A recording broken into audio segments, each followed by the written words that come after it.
tell you that none of them made me happy. Because happiness is not about your size. Of course, health is important, and having enough nutrition and having good nutrition is important. Of course, it makes our bodies function better, makes us feel better inside. In terms of actual happiness, the only times I've been happy, and thank goodness I'm happy now, is when I'm at peace with myself. When I speak kindly to myself, when the guilt, the regret, the punishment has gone. Just imagine if this billion-dollar industry showed you an image of someone sitting on the floor or the bathroom in tears because they've just vomited the entire contents of their whatever they're selling. They're not going to put that on, are they?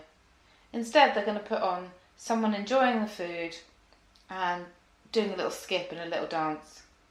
They do not help you cope with this voice screaming inside of your head while you suffer through a family dinner. And they certainly have nothing to contribute when it comes to what to do when you are lying awake in the middle of the night in a cold sweat because you hate yourself and you hate your body. Now maybe some of these things I'm sharing with you is a bit extreme. Maybe you don't have these to the extent that some of the people I work with have and what I had. Point is that are you really tired of this? Are you tired of looking online and hearing that all your problems will be solved if you just eat this, this and this?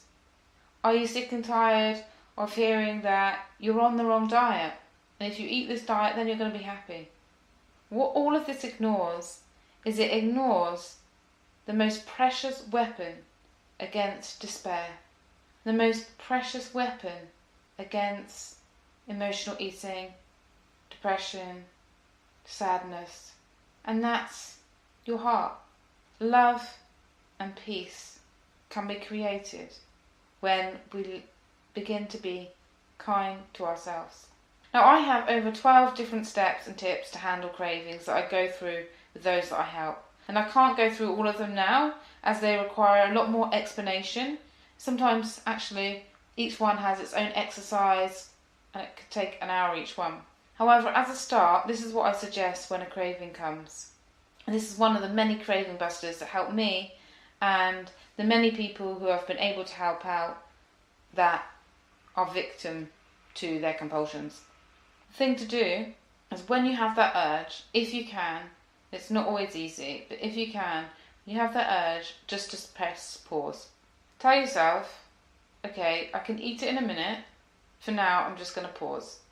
Find a quiet place, sit down, take a few slow, deep breaths in and out, and just keep breathing in and out. Close your eyes and just really tune into your body. Draw your attention inside and just really focus on your breath for about at least 3 minutes, going in and out. And then ask yourself, where am I feeling this craving in my body? And keep asking. And if nothing comes up, ask, where am I feeling a little different, a little tired, tension or pain? What is my body signaling? Scan your body, literally scan your body as you do it. And then locate the part of you that has this craving or tension in it. And then befriend it. Befriend the craving. Thank it for being there as it has a message. It's trying to say something to you. And ask it what it needs and what it wants. What do you really need right now? Ask it. And then ask, is it for my highest good? And wait for the answer, yes or no. And then ask it, what do you want me to do right now? And again, wait for the answer. And you'll be surprised how effective this simple process is. How calming it can be. How it can change the craving in an instant. Be prepared to listen to your body. Listen to yourself. I've had men and women tell me that their body part with the craving has told them to drink more water, that they need more friends, that they are tired of dieting, that they want a banana on toast, that they need to sleep or not sleep. Literally anything can come up. Sometimes it may come up to eat more. And so if you do, so be it. Enjoy it if you do. Just be open and listen. When we listen to what our body wants to communicate with us, we can learn from the cravings. So you may want to email me to get this process where you can put it on your fridge. That's what a lot of the people that join my program do. Or you may want to listen to this audio again and again so you get it clear and so you can do it. So what I'm going to do now is I'm actually going to take you through the process at the end of this audio so that you can skip to the end and you can just listen to this again, or press pause now and come back to this when you have a craving. And it really does help. Okay, so I'm just going to take you through the process. So if you're not interested in doing the process right now, goodbye, thank you for listening. And if you are interested in doing the process, find a comfortable place and close your eyes. A comfortable place where you are not going to be interrupted and where you can just relax. And as you find that comfortable place, I want you to put your worldly problems or thoughts, things that have been going around in your mind, to rest for a moment. You can come back to them later, but for now, just focus your attention inward. Focus your attention on the gentle rise and fall of your stomach. Now I'd like to invite you, as you're sitting there or lying down, to put your hand on your heart, your right hand on your heart, and your left hand on your stomach. Really put your right hand on your heart and your left hand on your stomach. And feel as you inhale your stomach going out and it coming back in as you exhale. Inhale and exhale. Inhale and exhale. And just thank yourself now for taking this time for yourself, for pressing pause on the craving, for pressing pause on the urge to overeat, for pressing pause on life, to give yourself just these few moments.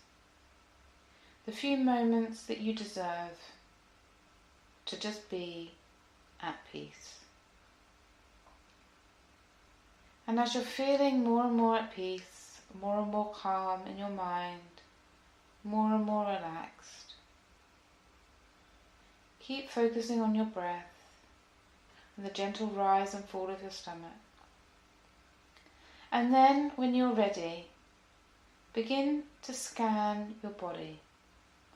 Ask yourself, where am I feeling this craving in my body?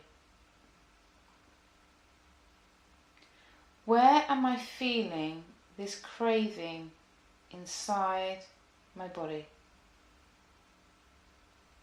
And wait for the answer.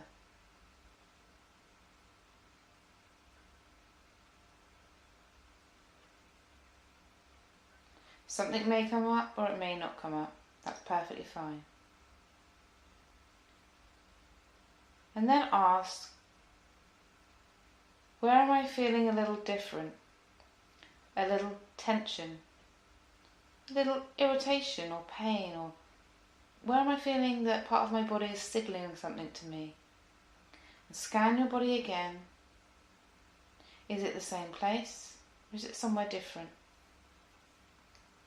What part of your body is calling to you right now? Where is the craving?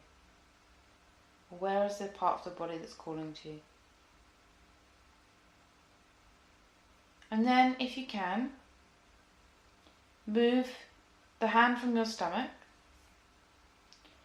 to wherever that craving part is. So for some people, it can be their forehead, their stomach, or leg, or an arm, or a neck. Where your hand to that area. And just put your hand on that area. And then just thank it for being there. Because it has a message for you. All emotional eating has a message. All cravings have a message. It's trying to say something to you. It's trying to say something to you that it needs, that it wants, that it's feeling. And so ask it, what do you really need right now?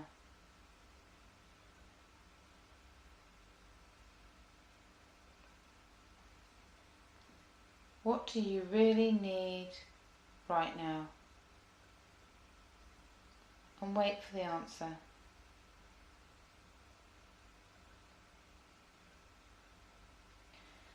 And you'll notice, perhaps, that it doesn't need the food, that it needs something else.